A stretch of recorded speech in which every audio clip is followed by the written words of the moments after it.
और बड़ी खबर का रुख करेंगे। जम्मू रेलवे स्टेशन को बम से उड़ाने की धमकी दी गई है। ये बड़ी खबर सामने आ रही है। धमकी के बाद रेलवे स्टेशन की सुरक्षा बढ़ाई गई है। कल रात फोन करके बम से उड़ाने की ये धमकी दी गई है और धमकी के बाद अतिरिक्त जीआरपी और पुलिस तैनात किए गए।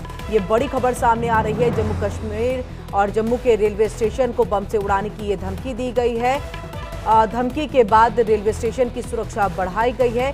कल फोन करके बम से उड़ाने की धमकी दी गई और धमकी के बाद से देखिए जीआरपी और पुलिस की जो तैनाती है वो की गई है। तो एक बार फिर से जम्मू को दहलाने के लिए देखिए एक धमकी जो है वो यहाँ पर दी गई।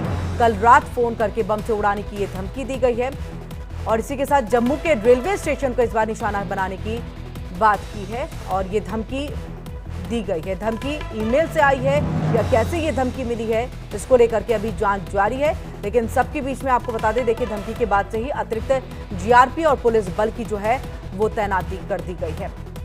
तो यहाँ पर एक्स्ट्रा फोर्सेज जो है वो लगा दिए गए हैं। जीआरपी और पुलिस बल की तैनाती है। संयुक्त यहाँ पर जो है एक सुरक्षा व्यवस्था जो है कायम की गई है। जम्मू के स्टेशन को उड़ाने की ये धमकी दी गई है। धमकी के बाद रेलवे स्टेशन की सुरक्षा बढ़ाई गई। कल रात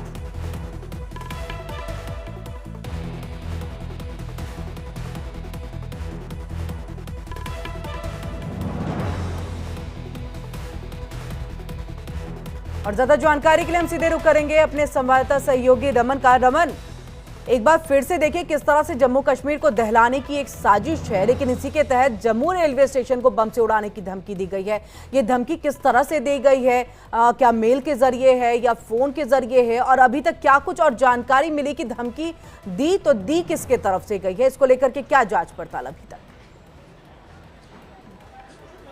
जी हाँ, बिल्कुल। देखिए किरण, कल रात करीबन 1:30 बजे के आसपास में पुलिस को एक कॉल आती है कि जम्मू रेलवे स्टेशन के ऊपर जो है वो बम ब्लास्ट की धमकी जो है वो दी जाती है और उसके बाद आनन फानन में सुरक्षा बल जो है वो जम्मू रेलवे स्टेशन पर पहुंचते हैं। रात 1:30 बजे से लेकर करीबन 3:30 बजे तक इस पूरे इलाके की गहन तलाशी अभियान की जाती है और उसके बाद जब कुछ नहीं मिलता तो ये मालूम चलता है कि एक हॉक्स कॉल जो है वो हो सकती है। लेकिन क्योंकि बहुत संवेदनशील रेलवे स्टेशनों में से एक रेलवे स्टेशन ये अपने आप में है और हाल ही में अभी प्रधानमंत्री 6 तारीख को जम्मू कश्मीर के दौरे पर आने वाले हैं। हालांकि अभी इसकी आधिकारिक पुष्टि नहीं हुई है, लेकिन 6 तारीख को यह आकर कटरा से जो श्रीनगर तक जाने वाली रेलवे ट्रेन है उसका उद्घाटन जो है वो प्रधानमंत्री की तरफ से की जा सकती है। तो इन सब चीज़ों को देखते हुए लगातार सुरक्षा कर्मी जो हैं और ख़ासतौर पर जो सीनियर ऑफिशियल्स हैं, चाहे वो जीआरपीएफ के हों चाहे वो जम्मू कश्मीर पुलिस के हों, उनकी तरफ से बैठकें जो है वो की जा रही थी। हाल में डायरेक्टर जनरल पुलिस की तरफ से भी एक बैठक जो है वो की गई थी जिसमें बाकायदा जीआरपीएफ के आईजी और बाकी तमाम वो जो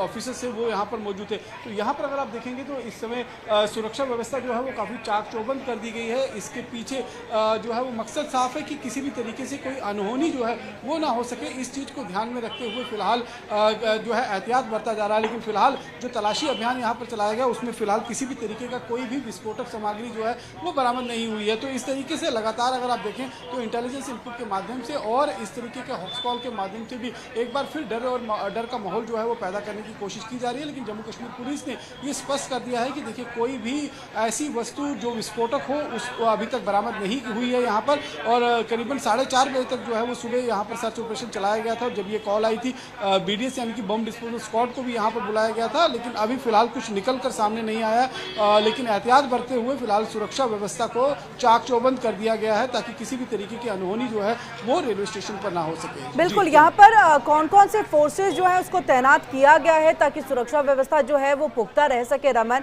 ये बताइएगा। और साथ ही सुरक्षा के दृष्टिकोण से और क्या कुछ एहतियातन जो कदम है वो उठाए जा रहे हैं? क्योंकि देखिए स्टेशन है, तमाम यात्री जो आएंगे और जिस तरह से आपने जानकारी दी है कि देखिए कहां से कहां तक यानी कि कटरा से ये जाती है, तो ऐसे में वैष्णो देवी यानी कि अगर कटरा आप जा रहे हैं, वैष्णो देवी वहां पर जाते हैं, तो तमाम ऐसे स्थल हैं जो अभी भी जो है आतंकवादियों के निशाने पर है। और अब भी अगर देखा जाए तो जम्मू कश्मीर के अंदर में कई आतंकवादी जो है वो छिपे हुए हैं जिनको लेकर के ऑपरेशन जो है वो लगातार जारी है। लगातार वहां पर सर्च ऑपरेशन जो है वो चलाया जा रहा है। एनआईए की तरफ से पूरी जांच जो है अभी भी जो है उसको लेकर के की जा रही है।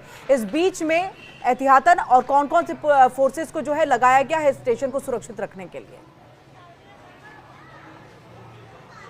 जी हाँ, बिल्कुल। देखिए, अगर हम रेलवे स्टेशन की बात करें तो जम्मू कश्मीर पुलिस के साथ साथ में जीआरपीएफ यानी कि रेलवे पुलिस जो है उसकी तैनाती यहाँ पर की जाती है। और जैसे ही कल ये करीबन 1:30 बजे के आसपास में जब फ़ोन कॉल आया है, उसके बाद पूरा प्लेटफॉर्म जो है वो उसको फ्रिस्क किया गया है। जो रेलवे लाइन थी उसको पूरी तरीके से फ्रिस्क किया गया है। और अब जिस तरीके से जम्मू से लेकर कटरा तक का जो रूट है उसको भी पूरी तरीके से फ्रिस्क किया जा रहा है। तो ये कवायद जो है वो लगातार की जा रही है। और जिस तरीके से आपने कहा कि माता वैष्णो देवी का आधार शिविर जो है वो कटरा में है, तो बहुत सारे श्रद्धालु जो हैं वो माता वैष्णो देवी के दर्शन करने के लिए जम्मू रेलवे स्टेशन पहुंचते हैं। और इस समय भी आप मेरे पीछे देखें तो लगातार यात्रियों का आवागमन जो है उस रेलवे स्टेशन पर लगा रहता है। बहुत इंपॉर्टेंट रेलवे स्टेशन है, बहुत सेंसिटिव रेलवे स्टेशन है। एक बार पहले भी यहाँ पर आतंकी हमला हो चुका है। इन सब चीज़ों को ध्यान में रखते हुए बहुत एहतियात जो है वो बरती जाती है। और खासतौर पर जब प्रधानमंत्री नरेंद्र मोदी का जम्मू कश्मीर का दौरा हो, ऑपरेशन सिंदूर और पहलगाम आतंकी हमले के बाद ये पहला उनका ये दौरा जम्मू कश्मीर का होने जा रहा है। और उस दौरे के दौरान वो कहीं ना कहीं जिस तरीके से जो